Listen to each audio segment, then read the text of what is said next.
Blessed day, dear students. I'm welcoming you all to this online class. This is the last chapter, chapter 13, Trends in Economic Zoology. In this chapter, we are going to discuss about the scope of zoology, sericulture, lake culture, aquaculture, animal husbandry, and management. Economic zoology is a branch of science that deals with economically useful animals. It involves the study of applications of animals for human welfare. Based on the economic importance, animals can be categorized as animals for food and food products, economically beneficial animals, animals for aesthetic importance, and animals for scientific research. First, we will see what is sericulture. You know very well about sericulture. Silk is nature's gift to mankind and commercial fiber of animal origin than wool. Sericulture is an agro-based industry. Agro-based means agriculture-based industry in which the production of silk through silkworm rearing. Historical evidences reveals that sericulture was first practiced in China long back and they preserved the secret for more than 3000 years. According to Western historians, mulberry cultivation spread to India about 140 BC from China through Tibet. The fabulous silk from China and India were carried to the European countries. The 7,000-mile lengthy road, historically called as a Silk Road, passing through Baghdad, Tashkent, Damascus, and Istanbul, was used for silk transport. India stands second in silk production next to China. Production of silk from the silkworm by rearing practices on a commercial scale is called as sericulture. It comprises of three main components: cultivation of food plants for the silkworm, rearing of silkworm, reeling and spinning of silk. The first two are the agriculture and the last one is the industrial component. Only few species of silk are used in sericulture industry. Some of the different types of silkworms are Bombymis mori, where they eat mulberry leaves, and the type of silk obtained is the mulberry silk. Antheria assaminus, and it eats campa leaves, and the type of silk is the muga silk. Antheria mylitta, and it eats the arjun leaves, and the type of silk is the tassar silk. Attacus ricini, which eats the castor leaves, and the type of silk is the aries silk. So it's an important 2-mark question. What are the different types of silk? Mulberry silk, muga silk, tassar silk, and aries silk. If you see the life cycle of Bombyx mori, the adult of Bombyx mori is about 2.5 centimeter in length and pale creamy white in color. Due to the heavy body and the feeble wings, that means the body is heavy and they have very weak wings, the flight is not possible by the female moth. This moth is unisexual in nature and it does not feed during its very short life period of 2 to 3 days. Just after the emergence, the male moth copulates with the female for about 2 to 3 hours, and if not separated, they may die after few hours of copulating with the female. Just after copulation, the female starts laying the egg, which is completed in 1 to 24 hours. A single female moth lays 400 to 500 eggs depending upon the climatic condition. The eggs, after 10 days of incubation, hatch into a larva called as caterpillar. The newly hatched caterpillar is about 3 mm in length and is pale yellowish white in color. The caterpillars are provided with well-developed mandibulate type of mouth parts adapted to feed easily on the mulberry leaves. After first, second, third and fourth moltings mean தோல் உரிக்கிறது. So after the first, second, third, and the fourth moltings, caterpillars get transformed into second, third, fourth, and fifth instars respectively. You can see in this figure. It takes about 21 to 25 days after hatching. The fully grown caterpillar is 7.5 centimeter in length. It develops salivary glands, stop feeding, and undergoes pupation. Pupation means it undergoes a resting period. The caterpillars stop feeding and move towards the inner corner among the leaves and secrete a sticky fluid through their silk gland. The secreted fluid comes out through the spinneret. What is meant by spinneret? It is a narrow pore or opening situated on the hypopharynx. That means the mouth.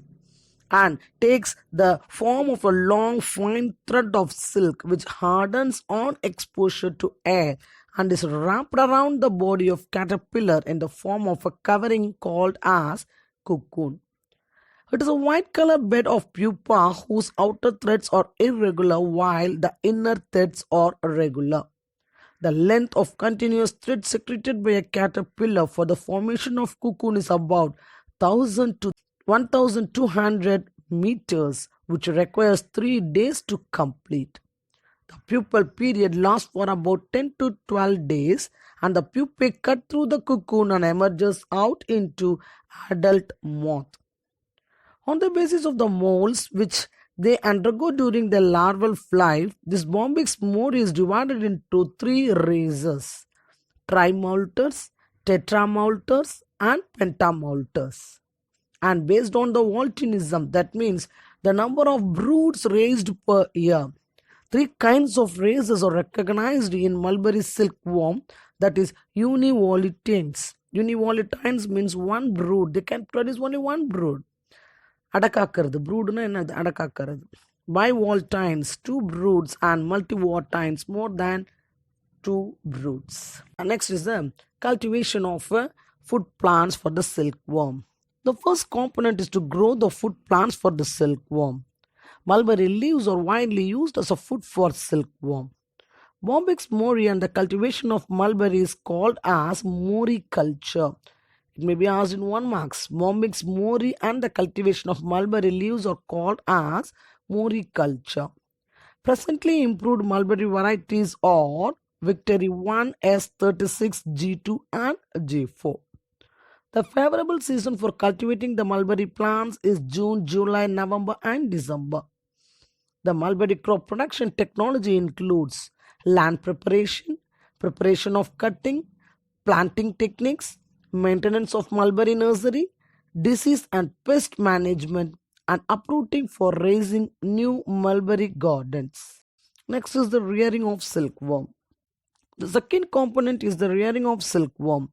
A typical rearing house is constructed on an elevated place under the shade to accommodate 100 DFLS. What is DFLS? This is free layings. The space of 1 meter should be provided surrounding the rearing house. Sufficient windows and ventilators should be provided for free circulation of air inside the rearing house. The windows and ventilators should be covered with nylon net to restrict the entry of usually flies and other insects. Apart from the specified area of the rearing house, the following appliances also be needed. They are hygrometer. Hygrometer means find out the temperature.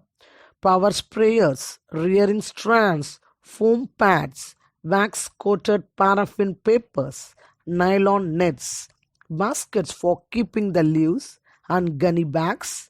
Rotary or bamboo montages and dryer are needed for effective rearing of silkworm. So what are the materials needed for silkworm rearing? Question will be asked in this. The steps involved in rearing processes of silkworm are disinfection of rearing house, incubation of eggs, brushing, young larval rearing, and late age larval rearing. The selected healthy moths are allowed to mate for 4 hours. Female moth is then kept in a dark plastic bed. It lays about 400 eggs in 24 hours. The female is taken out, crushed and examined for any disease. Only certified disease-free eggs are reared for industrial purpose. The eggs are incubated in the incubator. The small larvae caterpillar hatch between 7 to 10 days, and these larvae are kept in a trays inside a rearing house at a temperature of about 20 to 25 degrees centigrade.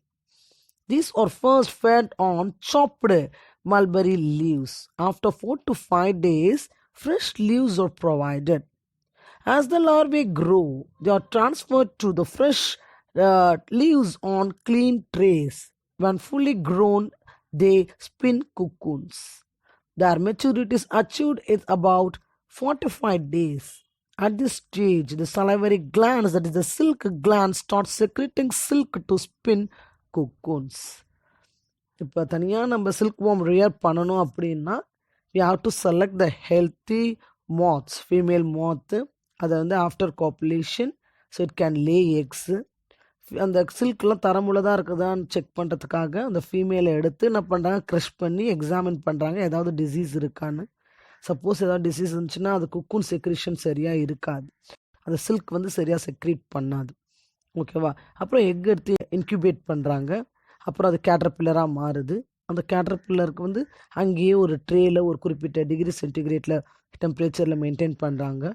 First என்ன பண்ணுறாங்க, ஸ்டார்டிங்கில் ஒரு 2-3 டேஸ்க்கு mulberry லீவ்ஸை வந்து சாப் பண்ணி தான் கொடுக்குறாங்க. சாப் பண்ணினா சின்ன சின்னதாக கட் பண்ணி கொடுப்பாங்க. அப்புறம் ஒரு 4 to 5 டேஸ் ஆனதுக்கப்புறம் முழு லீவ்ஸே கொடுக்குறாங்க. ஏன்னா அதனோட மவுத் பார்ட்ஸ் அதுக்குள்ளே டெவலப் ஆகிடும். புரிஞ்சுதா? அண்ட் தென் அந்த லார்வேவை நல்லா சாப்பிட வச்சு அது ஃபுல்லாக மெச்சூர் ஆன பிறகு இட் கேன் ஸ்பின் குக்கூன்ஸ். அது எங்கேருந்து வரும் அப்படின்னு பார்த்தோன்னா அதனோட சலைவரி கிளாண்ட், சில்க்கு கிளாண்ட்லேருந்து ஒரு செக்ரீஷனுக்கு வரும். அந்த செக்ரீஷன் தான் என்ன பண்ணுன்னா தன்னோட உடம்பு சுற்றி ஓகேவா? And then post cocoon processing. The method of obtaining silk thread from the cocoon is known as the post-cocoon processing. This includes 2 types. One is the stifling and reeling.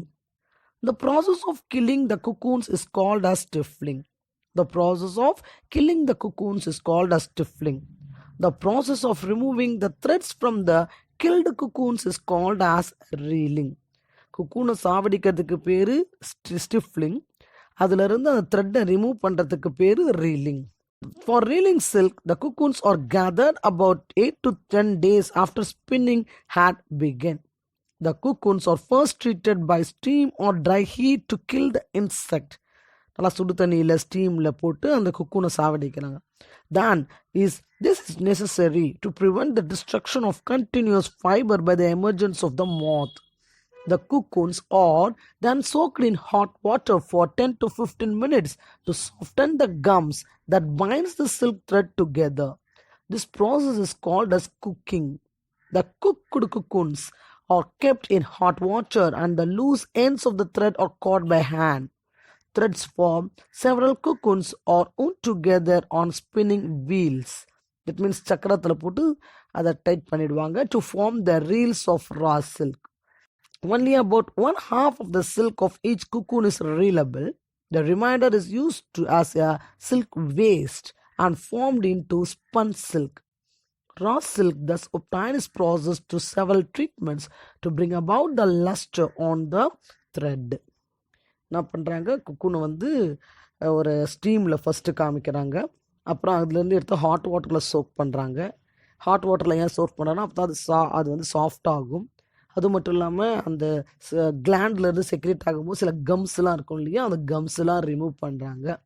அதுக்கு பேர் தான் குக்குடு குக்கூன்ஸ். அந்த குக்குடு குக்கூன்ஸ்லேருந்து கொஞ்சம் அந்த த்ரெட்ஸ்லாம் நல்லா loose ஆகிட்டு இருக்கும். அதை அப்படியே கையில் வந்து அழகாக சுற்றிக்கலாம். இல்லைனா ஏதாவது வீல் மூலயமா, ஸ்பின்னிங் வீல்ஸ் மூலயமா அதை ரா சில்க் எடுக்கலாம். அதில் நிறைய வேஸ்ட் வர்றதுக்கான வாய்ப்பு இருக்குது. அந்த வேஸ்ட்டு தான் என்ன ஃபார்ம் பண்ணுறாங்கன்னா ஸ்பன் சில்காக ஃபார்ம் பண்ணுறாங்க. And then what are the uses of silk? Very important question. Silk fibers are utilized in preparing silk cloths. Silk fibers are now combined with other natural or synthetic fibers to manufacture cloths like terry silk, cot silk, etc. Silk is dyed and printed to prepare ornamented fabrics. They are generally made from the eri silk or spun silk. So it is used for making silk cloths, right? Second one, it is used in industries and for military purposes. And third one, it is used in the manufacture of fishing fibers, parachutes, cartridge bags, insulation coils for telephone, wireless receivers, tires of racing cars, filter fibers in medical dressings as suture materials. சில்க்குக்கு tensile strength ஜாஸ்தி. So அதனால் பேராஷூட்லாம் போகணுன்னா எவ்வளோ ஹைட்டாக பறக்கணும், அப்போ அதனுடைய wait தாங்கணும் இல்லையா, அதுக்கு காயில், டெலிஃபோன் காயில் ஒயரு, அப்புறம் ரேசிங் கார், ரேஸில் கார் எவ்வளோ வேகமாக போகும், அந்த டயர்ஸ்லலாம் பார்த்தோம்னா இந்த சில்க்கு இது கொடுத்தோன்னா சீக்கிரமாக வந்து உடையாது, பிச்சுக்காது. ஓகேவா? And then it is also used as a dressing materials in stricture. இப்போ தையல்லாம் போடுறதுக்கு கூட சில பேர் என்ன பண்ணுறாங்கன்னா இந்த சில்க் இது யூஸ் பண்ணுறாங்க. ஓகேவா? இங்கெல்லாம் பார்த்தா ரா சில்க் யூஸ் பண்ண மாட்டாங்க. They will use only the spun silk, the வேஸ்ட்டாக வரக்கூடிய சில்க் இருக்கும் இல்லையா, அதை யூஸ் பண்ணுவாங்க. So silk has high tensile strength, so it is used in so many important things, right? And next, the disease and the best of silk worm. The profitable silk industry is threatened by the various diseases caused by the virus, fungal, bacterial, and protozoal infection, but also by insect predators, birds, and other higher animals. Ant, crow, kites, rats feed upon the silkworm, thereby causing a great loss to the silk industry. Pebrine is a dangerous disease in silkworms, and the causative agent is the Nosema bombyx, a protozoan. Pebrine is a dangerous disease which is caused by Nosema bombyx, a protozoan. This silkworm disease is transmitted through the egg of the mother silkworm and also through ingestion of contaminated food. Flatchery generally occurs in the mature larvae and caused mainly by bacteria like Streptococcus and Staphylococcus. So, flatchery is a disease which is caused in mature larvae, okay, which is caused by Streptococcus and Staphylococcus. Grasshopper is the most dominant and serious viral disease. It is caused by Bombyx mononuclear polyhedrosis virus, BMNPV. It is a baculovirus which belongs to the subgroup of Baculoviridae. Among the fungal diseases, white muscardine is common. This disease is caused by the fungus Vivaria bezina. So these are the various types of diseases caused in silkworm. In silkworm, the protozoan, viral, bacterial, and fungal diseases can be caused, right? So it may be asked in 2-mark question. What are the various types of diseases caused by microorganisms to silkworm? So that's all about sericulture. So you have to go through all that and study.